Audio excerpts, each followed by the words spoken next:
Every time a presidential candidate goes on a network show and faces a tough interview, there's always this question of how hard is the candidate going to push back and how hard is the anchor going to push back.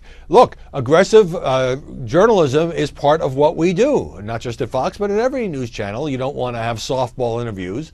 You want to press these candidates about their views, about issues that may be difficult for them to talk about any inconsistencies in their record, about controversies that come up, and sometimes things get a little testy, as they did on Sunday morning between Chris Wallace and Ted Cruz. Well, anyway, got an email from Thomas D., who started off with a reference to media buzz. Howard, Cheryl Atkinson's observation about the debate audiences was brilliant. She was talking about too much cheering for partisans in the debates. I was glad to see Cruz push back on Chris Wallace's interview questions this morning on Fox News Sunday. I expect to see more similar pushback at this week's debate if the questioners keep going for the negative as opposed to asking for specifics about issues. Good show this morning. Thank you, Thomas D. But, you know, the idea that the anchors, whether it's in interviews or at the debate, are being overly negative, I think is a little bit unfair. The thing that prompted the dust-up between my colleague Chris Wallace and Senator Cruz was Wallace asking about a series of incidents that have been lumped together as dirty tricks when it comes to Cruz. And Cruz, you know, could have said anything he wanted. He could have dismissed the idea that these were dirty tricks. He could have said the whole thing was overblown.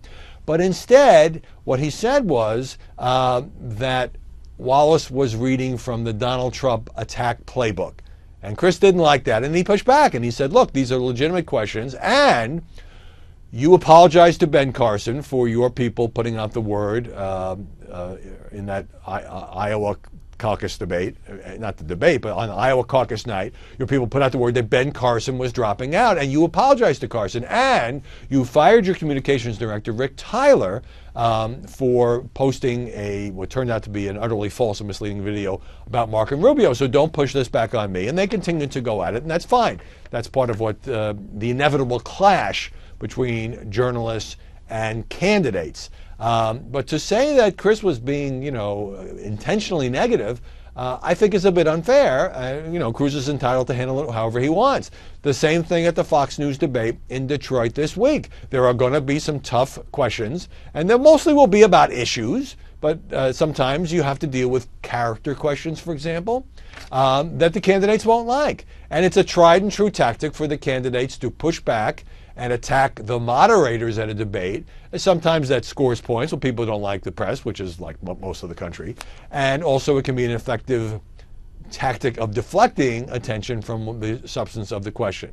So I'll be in Detroit. We'll see how the moderators and the candidates do. And when interviews turn testy because candidates don't want to answer the question, or because anchors feel that they need to drill down, maybe ask a question 2 or 3 times, that's okay, because you, the viewer, can decide who got the better of the exchange.